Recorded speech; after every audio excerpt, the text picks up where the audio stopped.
Pada satu petang yang sunyi, Ali pulang dari sekolah. Di fikirannya berputar satu persoalan. Wujud ke dunia ajaib yang selalu orang cerita?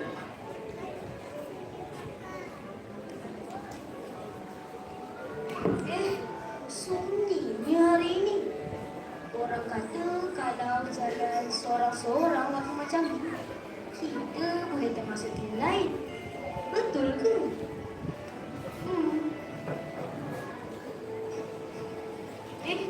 Itu apa pula tengah-tengah jalan ni?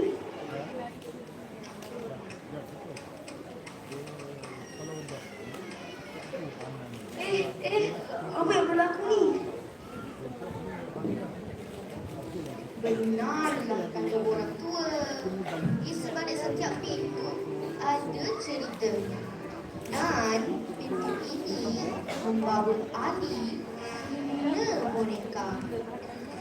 Dunia yang tidak seindah nama, namun penuh pengajaran. Kenapa ni badan aku ni? Jadi potong. Aku dekat mana ni?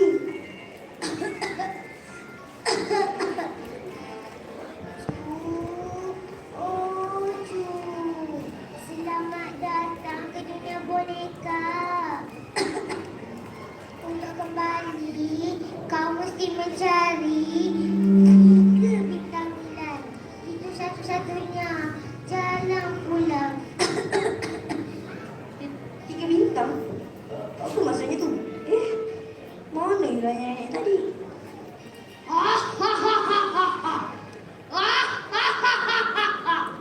Berani kau masuk duniaku?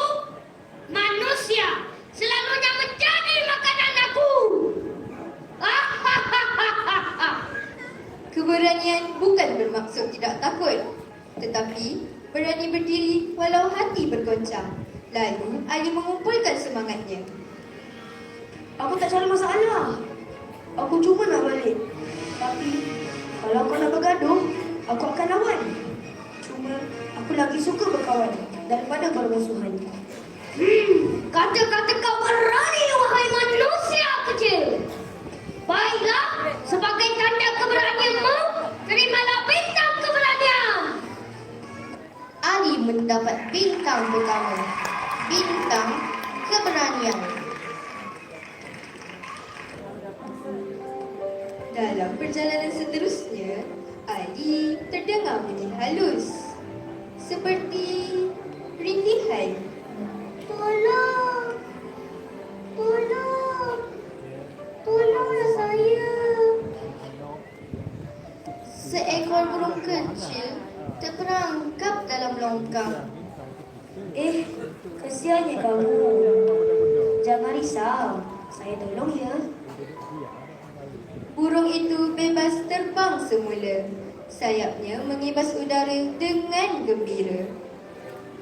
Terima kasih manusia budiman. Sebagai tanda kasih sayangmu, terimalah bintang ini. Ali mendapat bintang kedua, bintang kasih sayang.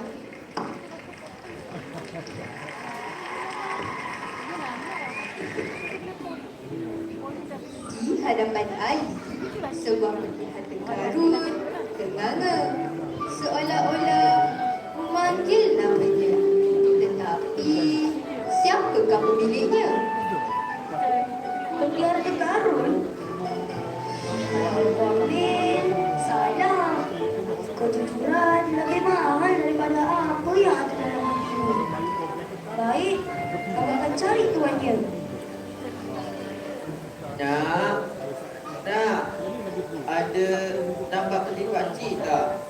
Pakcik cari dari tadi, tapi tak jumpa. Ini peti pakcik. Saya jumpa tadi. Hati-hati ya pakcik, jangan tercicir lagi. Baiknya adik kamu, sebagai tanda kejujuranmu, terimalah bintang ini. Ali mendapat bintang terakhir, bintang kejujuran.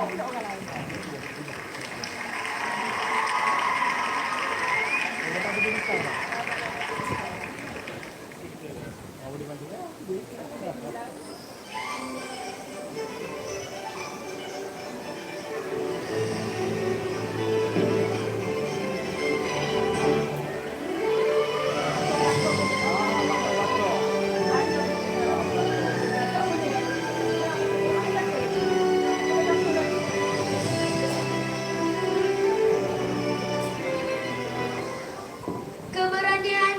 menangani cabaran. Kasih sayang penyembuh segala kesakitan. Dan kejujuran nilai yang paling bernilai antara semua.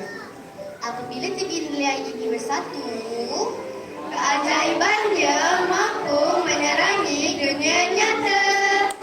Sekian, terima kasih.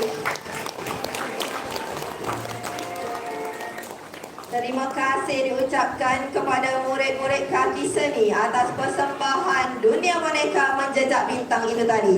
Persembahan ini dibimbing oleh Teacher Nora Fiza, Teacher Alia dan Teacher Masita.